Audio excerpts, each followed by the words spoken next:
함께 나누실 하나님의 말씀은 욥기 32장 1절에서 22절 말씀입니다. 구약성경 792쪽입니다. 욥기 32장 1절에서 22절입니다.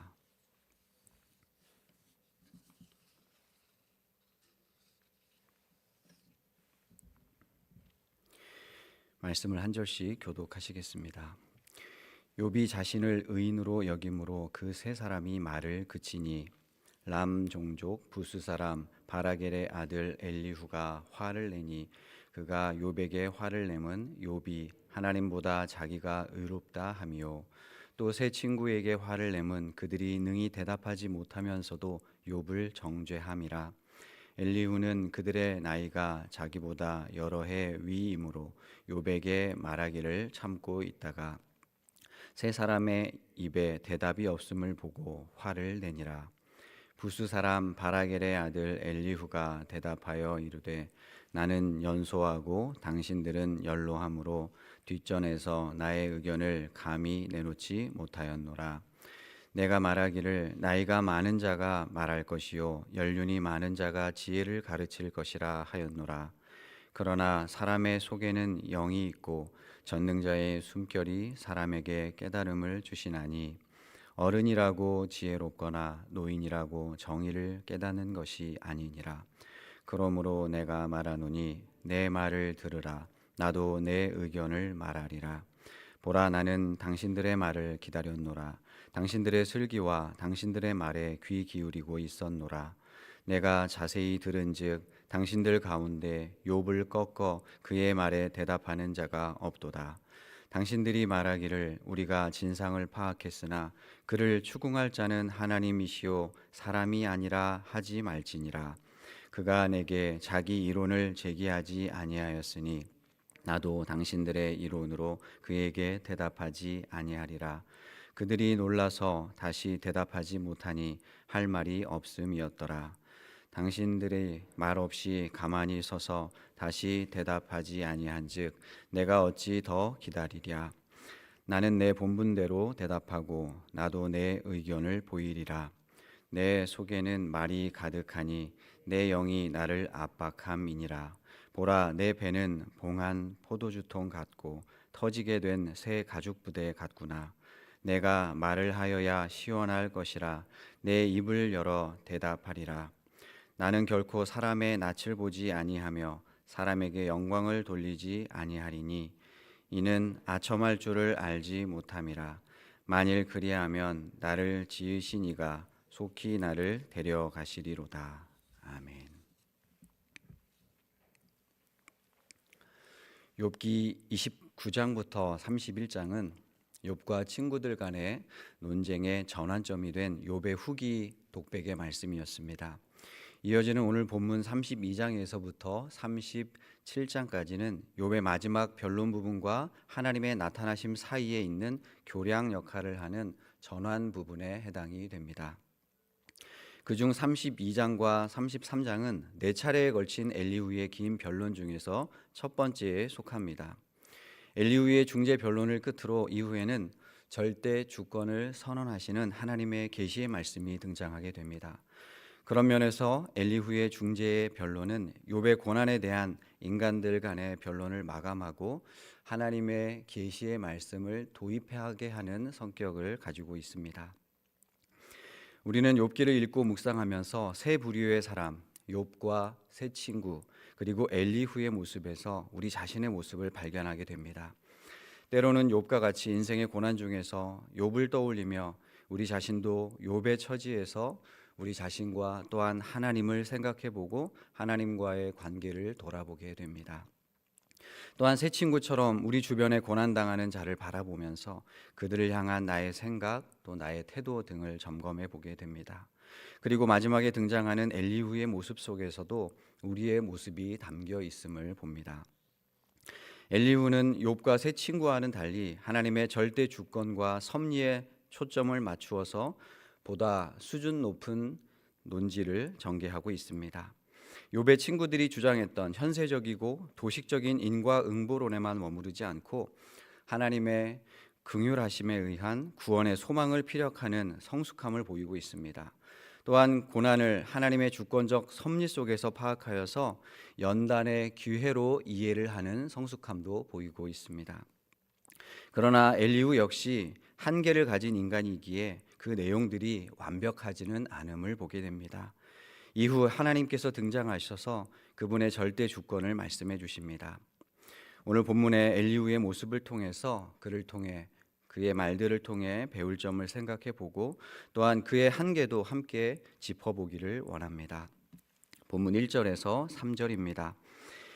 욥이 자신을 의인으로 여김으로 그 세 사람이 말을 그치니 람 종족 부스 사람 바라겔의 아들 엘리후가 화를 내니 그가 욥에게 화를 내면 욥이 하나님보다 자기가 의롭다 하며 또 세 친구에게 화를 내면 그들이 능히 대답하지 못하면서도 욥을 정죄함이라. 엘리후라는 그 이름은 그는 나의 하나님이다라는 뜻을 가지고 있습니다. 사무엘 상과 역대상에도 동일한 이름이 등장을 합니다. 그리고 그의 아버지 바라겔의 뜻은 하나님께서 복을 주셨다라는 뜻입니다. 엘리후의 가문이 신앙적인 전통이 있는 가문이었을 것으로 추정이 됩니다.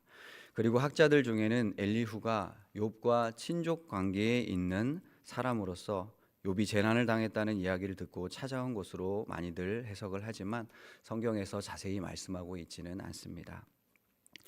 엘리후는 욥과 친구들의 변론이 잠잠해지자 드디어 자신의 생각을 말하기 시작합니다. 그런데 그 시작이 화를 내며 말하는 것이었습니다. 분노의 대상은 욥과 세 친구들 모두였습니다. 욥에 대해서는 욥이 하나님보다 자기가 의롭다고 이야기한 내용에 대해서, 그리고 친구들을 향해서는 욥의 변론에 대해서 능히 대답하지도 못하면서 욥을 정죄했기 때문이다라고 말하고 있습니다.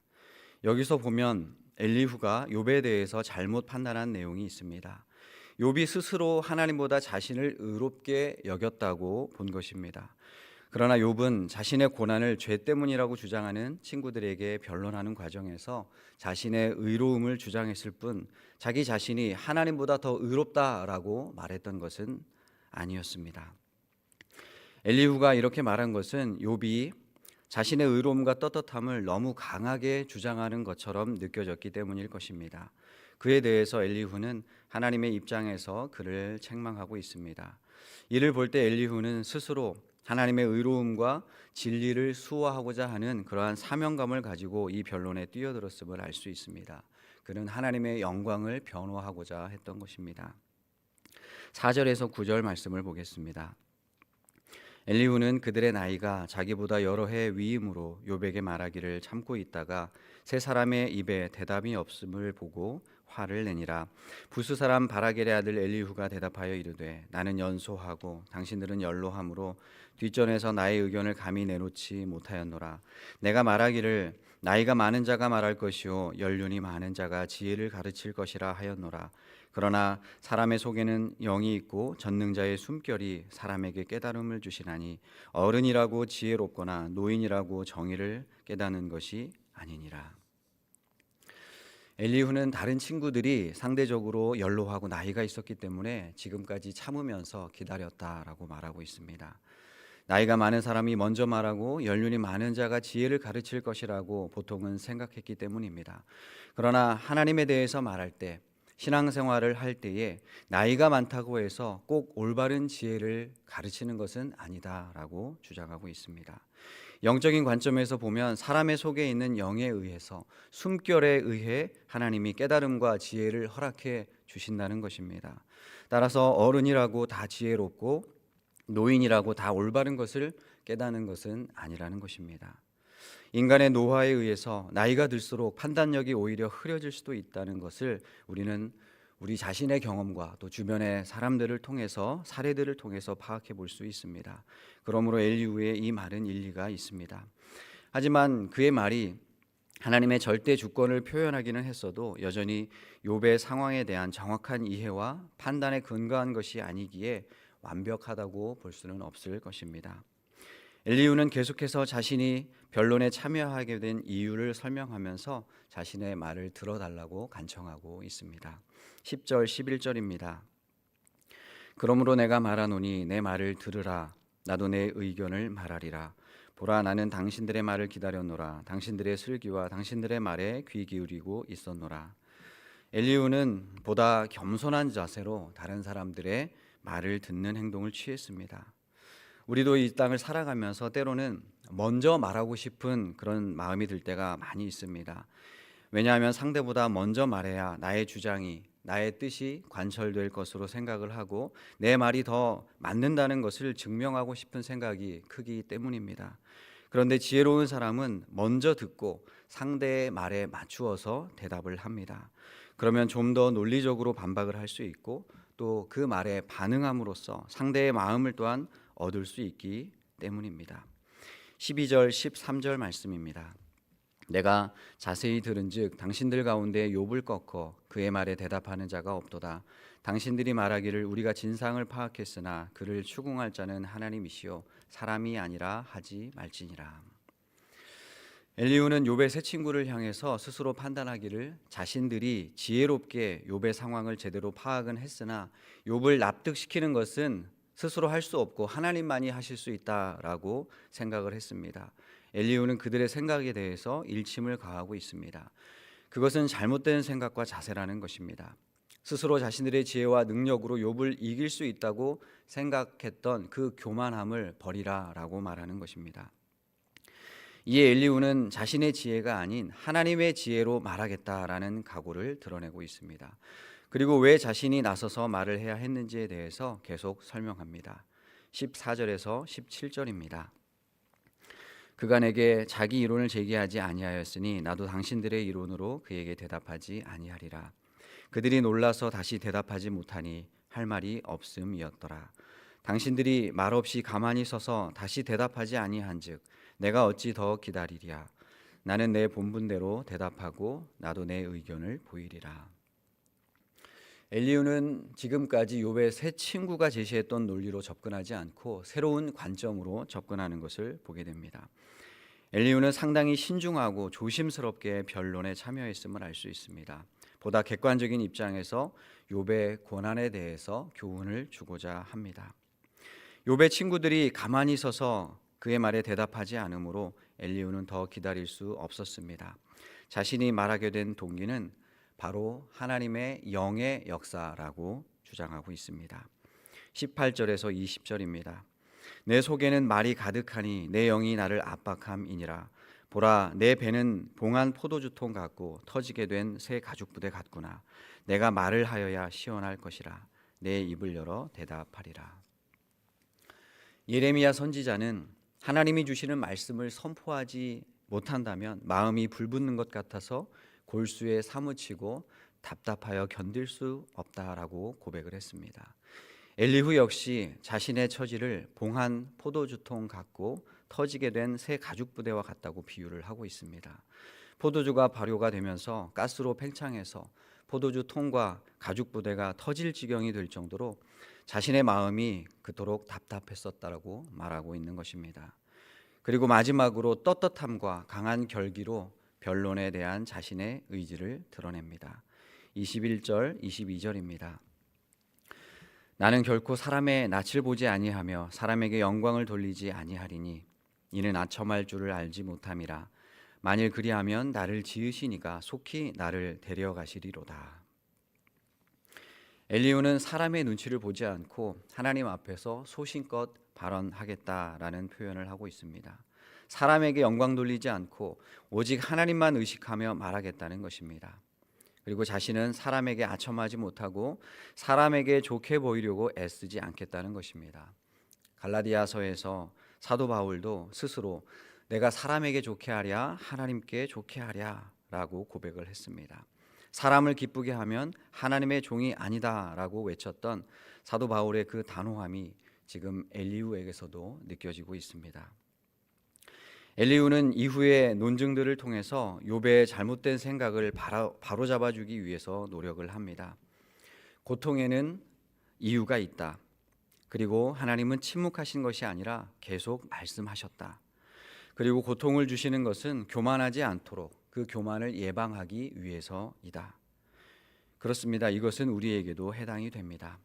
사도 바울에게 육체의 가시를 주신 것처럼 우리에게 고난을 주신 것은 교만하지 않고 겸손히 하나님을 의지하면서 주님과 동행하는 삶을 살라고 하신 것입니다. 우리가 약할 때에 하나님의 강하심이 나를 통해서 드러나게 됩니다. 또한 고난 속에서 하나님은 침묵하지 않으시고 계속해서 말씀하시는 하나님이십니다. 기독교 변증가 C.S. 루이스는 그의 아내가 죽어가는 모습을 옆에서 지켜보면서 고통에 대한 깊은 묵상과 많은 글들을 남겼습니다. 그가 한 말 중에 이런 말이 있습니다. 우리가 쾌락 속에 있을 때 하나님은 다가와 내게 속삭이신다. 그러나 고통 속에 있을 때 하나님은 다가와 나에게 고함치신다.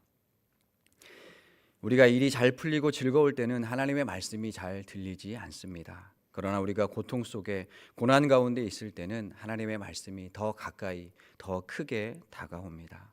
그렇다면 고통은 우리에게 은혜요 선물인 것입니다.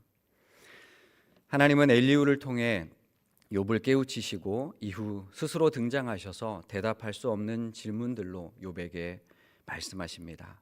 그러므로 엘리후의 변론을 들으며 우리는 하나님께로 시선을 돌리는 유익을 누리면서도 동시에 그 역시 한계를 가진 인간임을 또한 기억해야 하겠습니다. 엘리후는 젊은 사람의 결기로 욥의 세 친구와 욥을 함께 비판하면서 하나님의 입장에서 반론을 시작하고 있습니다. 그러나 그 역시 분노하며 사랑과 긍휼로 고난당한 자를 바라보는 것이 아니라 지극히 논리에 의해서 상대를 바라보고 정죄하는 데까지 나아가는 것을 보게 됩니다. 그런 엘리후의 모습을 보면서 에베소서 4장 15절의 말씀이 떠올랐습니다. 사랑 안에서 참된 것을 하여 범사에 그에게까지 잘할지라 그는 머리니 곧 그리스도라.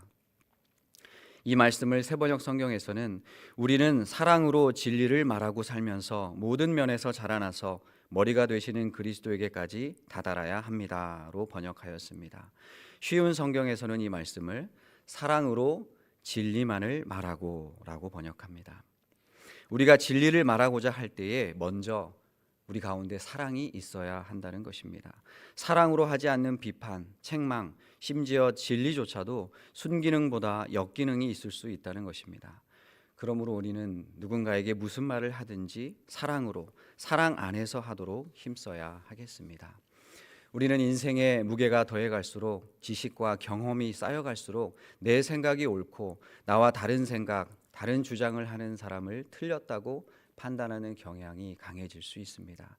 그러나 내가 항상 옳다는 그 생각은 너무도 위험합니다. 나의 지식과 경험이 우리의 경험과 지혜가 앞서는 삶이 아닌 하나님의 말씀과 예수 그리스도의 복음이 앞서는 우리의 삶이 되어야 하겠습니다. 또한 나의 지식과 나의 뜻을 관철하기보다 하나님이 원하시는 것이 무엇인지를 늘 묻고 기도하며 주님의 인도하심을 따라 순종하는 발걸음이 되어야 하겠습니다. 그것이 곧 몸된 교회를 향한 머리 되신 그리스도의 뜻일 것입니다. 오늘 그렇게 하나님께 창문을 열고 겸손히 하나님께 지혜를 구하는 귀한 한 날이 될 수 있기를 주님의 이름으로 축복합니다. 기도하시겠습니다. 하나님 아버지, 오늘 말씀을 통해 우리의 연약함과 한계를 늘 인정하며 하나님 앞에 겸손히 나아가야 함을 다시금 깨닫게 해주셔서 감사드립니다. 우리의 약함을 인정할 때 주님께서 강함으로 역사하심을 늘 잊지 않도록 도와주시옵소서.